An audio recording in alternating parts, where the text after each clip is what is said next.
அன்பிற்குரிய சகோதர சகோதரிகளே, அல்லாஹுடைய அருளால நாமோ இன்றைக்கு நல்ல முறையில சில வாழ்க்கை முறைகளை நம்ம வாழ்ந்து கொண்டு வருகிறோம். அல்லாஹ் நமக்கு ஏராளமான பரக்கத்தையும் அருளையும் நமக்கு பொழிஞ்சிருக்கிறான், மாற்று கருத்தே இல்லை. அழகான உடைகள், அழகான வீடுகள், நல்ல முறையில சாப்பிடுவதற்கு, நல்ல முறையில குடும்பங்களோடு மகிழ்ச்சியாக சந்தோஷமாக இன்றைக்கு நம்மால் இருக்க முடியுது. ஆனா இதே மாதிரியான நிலைமைகள்ல உலகத்துல உள்ள நிறைய மக்கள் இருக்கிறாங்களா, குறிப்பாக முஸ்லீம்கள் இருக்கிறாங்களா பார்த்தீங்கன்னா அது நம்மால சொல்லவே இயலாது. பல ஊர்களில், பல நாடுகளில் இன்றைக்கு வரைக்கும் ஏராளமான கஷ்டங்கள், துன்பங்கள். குறிப்பாக சொல்ல போனால் பாலஸ்தீனத்தில் சமீப காலத்தில் ஐநா விட்டிருக்கக்கூடிய அறிக்கை என்னன்னு பார்த்தீங்கன்னா, கிட்டத்தட்ட 14,000 குழந்தைகள் சாப்பிடுவதற்கு வழி இல்லாமல் உயிரிழக்கக்கூடிய ஒரு சூழ்நிலை ஏற்பட்டிருக்கிறது.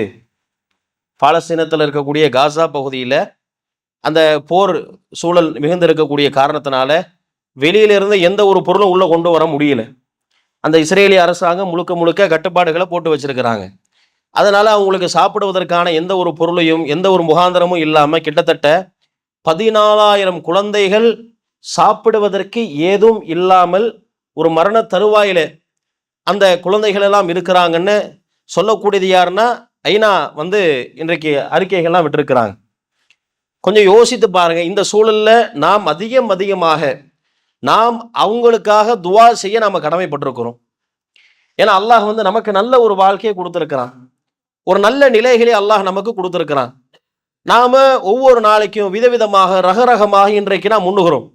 ஆனா அங்கே பார்க்கக்கூடிய சில வீடியோக்கள்லாம் பார்க்கும் பொழுது எங்கேயாச்சும் இருந்து ஒரு உணவு பொட்டலமோ அல்லது ஒரு பாத்திரத்துல உணவோ கொண்டு வரப்பட்டது என்று சொன்னால் ஒரு நிமிஷத்துல எல்லாம் காலியாயிருது.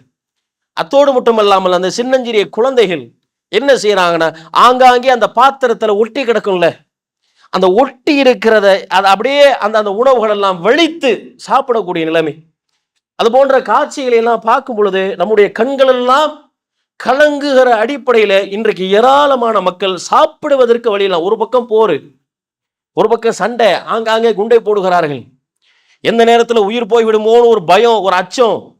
அத்தோடு மட்டும் இல்லாமல் மருத்துவ உதவியை யோசிச்சு பாருங்க. சில பேர்லாம் இன்னைக்கு ஒருவேளை மாத்திரை போடலாம், நம்மளால இருக்க முடியாது. சுகர் ஜாஸ்தியாயிருச்சு, பிபி ஜாஸ்தியாயிருச்சு, காலையில மாத்திரை போடல, சுகர் ரொம்ப ஏறிச்சு, தலையெல்லாம் சுத்திருச்சு, எந்த வேலையும் பண்ண முடியல. ஆனா சாப்பாட்டுக்கும் ஒண்ணு இல்லை, மருத்துவத்துக்கும் ஒண்ணு இல்லை. அப்ப இது மாதிரியான சூழல்ல இன்றைக்கு பாலஸ்தீனத்தில் இருக்கக்கூடிய மக்கள் மிக மிக துன்பங்களும் துயரங்களும் கஷ்டப்பட்டு கொண்டிருக்கிறார்கள். அப்ப அந்த மக்களுக்காக நாம் அதிகமாக பிரார்த்தனை செய்ய நம்ம கடமைப்பட்டிருக்கிறோம்.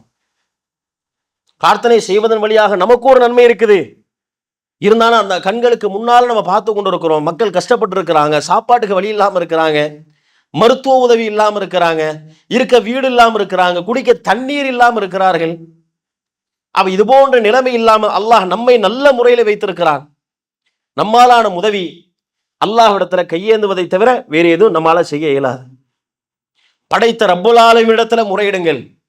அவருடைய கஷ்டங்களை போக்குவதற்காக, அவருடைய துன்பங்களை போக்குவதற்காக, அவர்களுக்கு வெற்றி தருவதற்காக அல்லாஹ்விடத்துல அதிகமாக கையேந்த நாம் கடமைப்பட்டிருக்கிறோம். அன்பிற்குரிய சகோதர சகோதரிகளே, அதிகமாக பாலஸ்தீனத்தில் இருக்கக்கூடிய மக்களுக்காக, அங்கே வாழக்கூடிய குழந்தைகளுக்காக, நம் குழந்தையோடு ஒப்பிட்டு பாருங்கள். நம்ம குழந்தை சாப்பிட 2 நாள் 3 நாள் 5 நாள் ஆகுதுன்னா நம்மளால பார்க்க இயலுமா? நம்முடைய குடும்பம் சாப்பிடாம ஒண்ணும் இல்லாம இருக்கிறாங்க, எப்படி நம்முடைய நிலை எப்படி இருக்கும்? பெருமானார் ஸல்லல்லாஹு அலைஹி வஸல்லம் அவர்கள் சொல்லுகிறார்கள், அல் முஃமினூன் இஹ்வத்துன், ஒவ்வொரு முஸ்லிம்களின் சகோதரர்கள். அவன் ஏன் சகோதரன்? என்னுடைய முஸ்லீம், அவன் கஷ்டப்பட்டு இருக்கிறான், துன்பப்பட்டு கொண்டு இருக்கிறான், அவன் ஒன்றும் இல்லாம இருக்கிறான்,